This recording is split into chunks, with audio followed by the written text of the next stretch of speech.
Hello everyone, myself Rupali Chaure and I am assistant professor at SIRT College Bhopal in CSE department. Today we are going to discuss a very important topic of subject data analytics, which is the subject of semester 5 for RGPD curriculum. So let us start.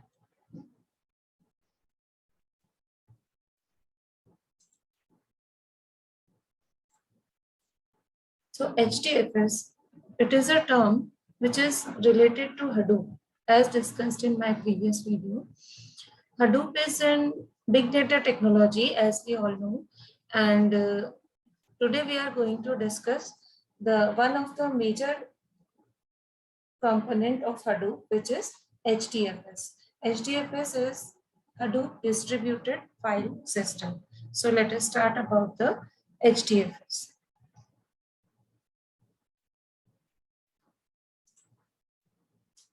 So nowadays, everyone is using big data, and you have seen different fields, and everything is different from each other. But everyone is using big data analytics, and big data analysis can be done with tools like Hadoop and Spark, etc.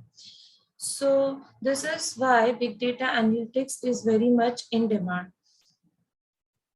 And why it is very important for you to learn how to perform big data analytics with tools like this is let us take a look at a big data use case solution architecture. As a whole, you are dealing with big data. Now, the first thing that you need to do is you need to dump all those data into HDFS and store it in a distributed way.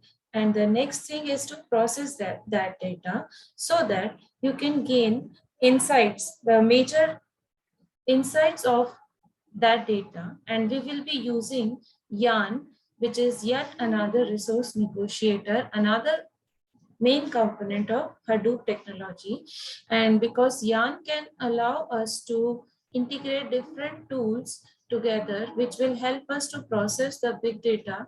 These are the tools that you can integrate with, which you can choose either Apache Hive, Spark, MapReduce, Apache Kafka, etc. in order to analyze big data, and Apache Spark is one of the most popular and most widely used tools with Yarn in order to process the big data.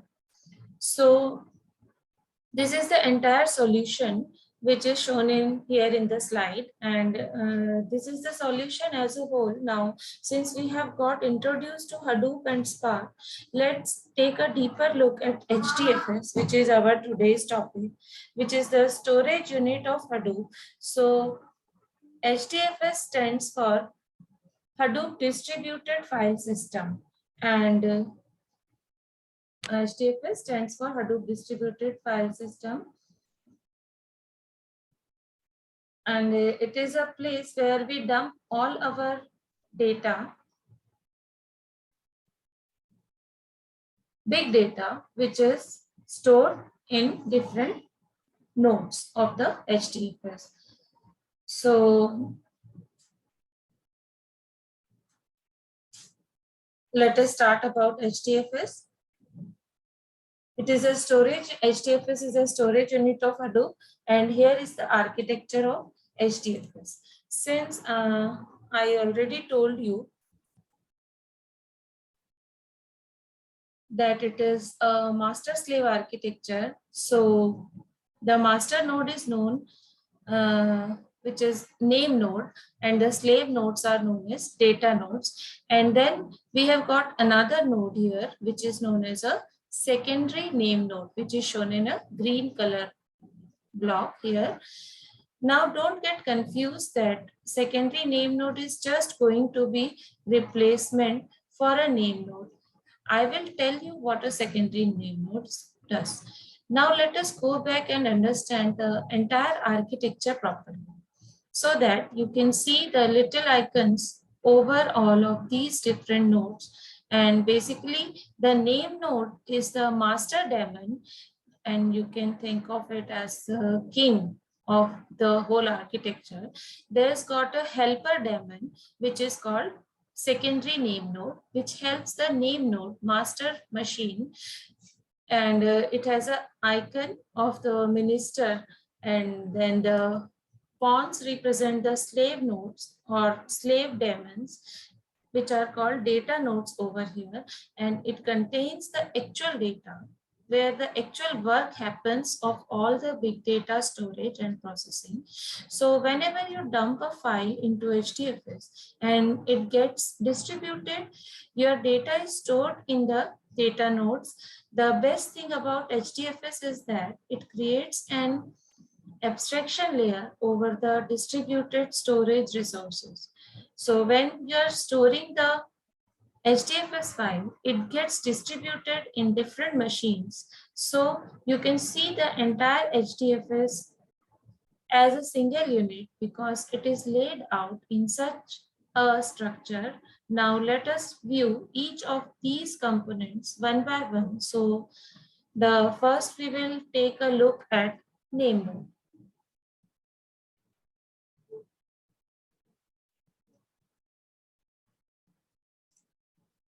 So the name node is the master daemon.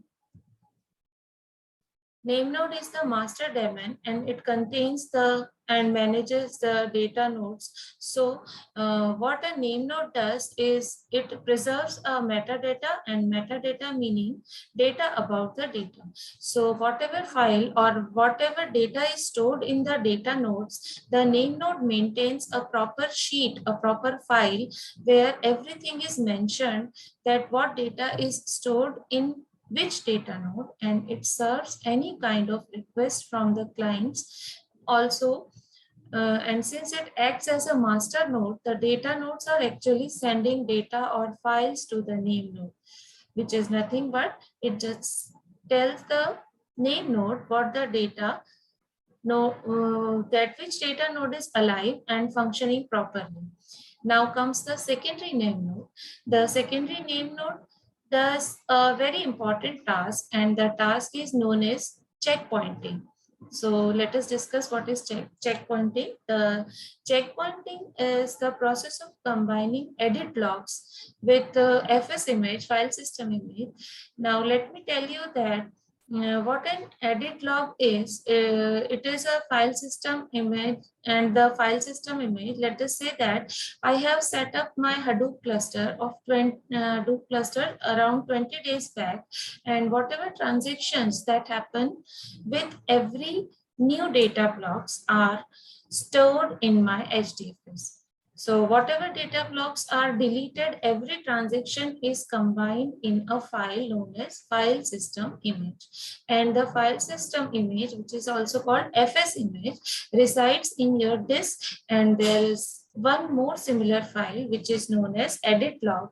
Now edit logs will not keep the record of transactions 20 days back, but just a few hours back. Now let us say it will keep the record and transaction details that happen in past 4 hours, and the checkpointing is the task of combining the edit logs within FS image. So all the edit logs are updated in FS image, and FS image allows faster failover recovery, as we have a backup of metadata. So a situation where the name node gets down and the entire data is lost, we don't have to worry, and we can set up a new name node and get the same transactional files and the metadata, whole file of metadata from the secondary name node, because there's been keeping an updated copy, and checkpointing happens after every hour or after every 4 hours, but you can also configure it. So let us understand the process of checkpointing in detail here. Here is a file system image, FS image, and the edit log. So the FS image is in the disk, and the edit logs reside in your RAM. So what the secondary name node does is that it first copies the FS image and the edit log, and adds them together in order to get the updated FS image. So after a fixed time interval, the edit log and FS image are combined and a new FS image is created. And then this FS image is copied back to the name node. And now the name node has an updated FS image. And in the meantime, the new edit log is created when the checkpointing is happening. So this process keeps going on, and hence it helps the name node in order to keep an updated copy of FS of the transactions every hour. Now let us talk about the data nodes. So data nodes are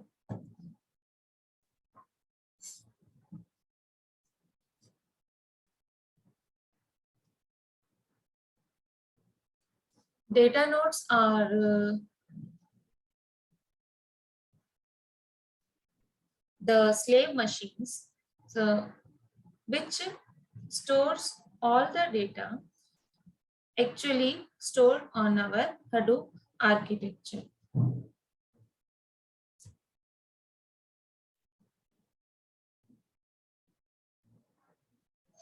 So all the data is stored at the data node, and whenever a client gives a read or write request, the data node serves it because the data is actually stored in the data nodes. So this is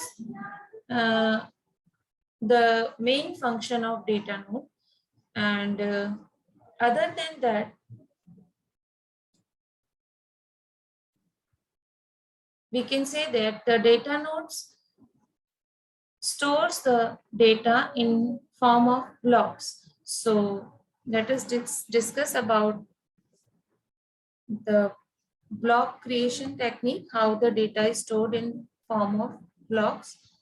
This is the Hdfs architecture, which I have discussed in detail, how name node and data nodes operate and stores the data.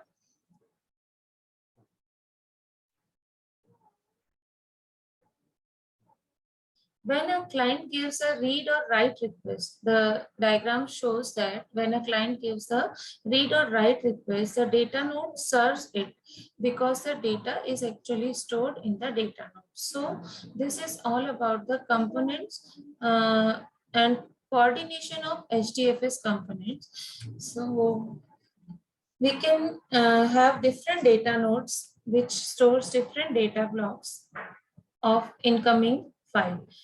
In this architecture shown here, we have different data nodes which are set up in different racks. And in one rack, we have got three different data nodes. Like in first two, we have got two different data nodes, and each of the data node contains different data blocks. Because in data nodes, the data is stored in blocks, and so we will learn about that in the coming slides. So the client can request either a read or write, and let us say that the client requests to read a particular file. It will first go to the name node, and since the name node contains the metadata, the name node knows exactly where the file is. So it will give the IP address of the data nodes with different data blocks are of that particular file, and then it will go to tell that the client that you can go to this IP address and you can go to this data node and you can read your desired file. And then the client in turn goes to the different data node with the help of the IP addresses provided by the name node where the data blocks are present. And finally, the read request is sent. So this is how a read request is processed. So this is the process of read operation. Now let us discuss about the write operation. Now let us say that a client wants to write, and it will contact again to the name node and will check on name node will check on the metadata, and we will see it will see there the space available on the data nodes. So it will see where the space is available, and it will check whether the space is available or not, or then it will again give the IP addresses of the data nodes where a client could write the file, and the data node which has the sufficient memory available. So similarly, the writing mechanism also happens, and this is how the entire read and write request is served by the data nodes. Now let us talk about Hdfs block replication. And since I have been telling you that Hdfs is a fault tolerant system, let us see how it provides the fault tolerant mechanism. So I hope you are clear about this read and write mechanism. It is very simple. The client requests desired data blocks to the name node. Name node searches its metadata, and from the metadata it gets the IP addresses of the data nodes which have the requested data blocks. So it gives the IP addresses of those data nodes to the client, and the client then reads those data blocks from that IP addresses. Okay, and similarly for write operation, the client requests the write operation to the name node. Then name node checks the metadata, which data nodes have the sufficient memory space available, and those IP addresses are given to client machine that you can use these data nodes, and then client performs the write operation. Okay, so this was the read and write operation. Now let us discuss about the fault tolerant system. Here you can see that I have discussed that the incoming file is divided into blocks. So each file is stored in Hdfs as a block, and whenever you dump a file into Hdfs, it breaks down into different blocks, and it is distributed across your Hadoop cluster. And the default size of each block is 128 megabytes. So now let us say I have got a file of 380 megabytes. So it will be divided up into 3 blocks. The different block will be 128 megabytes, and the second will be 128 megabyte, and third will occupy whatever the remaining size of the file will happen, like 124 megabytes. So let us say that we have a file size of 500 megabytes. So how many blocks will it create? It's 4 blocks, the 3 blocks with 128 megabyte, and the last block will just occupy the remaining file size, which is 116 megabytes. So in this way, the file is divided into smaller blocks. So now let us discuss about why we divide the file into smaller blocks. The main reason for dividing is we want to distribute our data to different machines, which are not super specialized machines. These are just commodity hardware. So we can just say that these commodity hardware are not some specialized machines. These are normal machines with a simple processing power and normal storage space. So we store our HDFS or big data on this normal commodity hardware. So the distributed pattern of this HDFS gives the facility of parallel processing.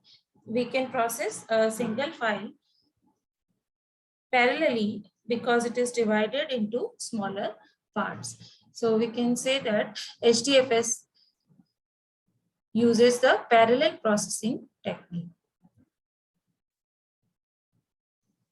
So this is the slide which is showing how an incoming file is divided into blocks. 300 MB file is divided into 3 blocks, 128, 128 and 124, and 500 MB file is divided into 4 blocks, three blocks of 128 and one block of 116. Okay, so now we can discuss about the HDFS block replication feature. What is the block replication feature? So whenever you dump a file into HDFS, first it is divided into blocks and then each of the block is copied 2 times. So now you have the original block and 2 more copies of the same block. So replication factor equals to 3 means that there are 3 similar copies of your block in your Hadoop cluster. So you can see that I have a file of 248 megabyte, 128 megabyte and 120 megabytes, 2 blocks of 128 and 120 respectively. So my block 1 is there 3 times and block 2 is also there 3 times in 3 different data nodes. So we can use this replication factor, and if any of the data nodes goes down, there is a software or hardware failure, then we can retrieve the data block back from the 2 different data nodes where we have replicated that block. So in order to do the replication properly, there is an algorithm which is known as RAC, Rack Awareness Algorithm, and it provides us the fault tolerance method technique. Rack Awareness Algorithm says that the first replica of a block will be stored in a local rack and the next 2 replicas will be there in a different racks. So we store a data block in rack 1 so that our latency is decreased. And now we can also discuss about the Hadoop daemons. There are mainly 3 daemons: Hadoop name node, Hadoop data node, and MapReduce. So these daemons are basically started whenever we actually run our Hadoop files. So this is the rack awareness, which explains about the replication, concept of replication, that if we are storing our block 1 in rack 1, then other blocks can be either in rack 2 or rack 3, not in the same rack. Okay. So this was all about the HDFS. I hope you all understand about the topic very well. Thank you very much. Stay tuned and keep learning. Thank you.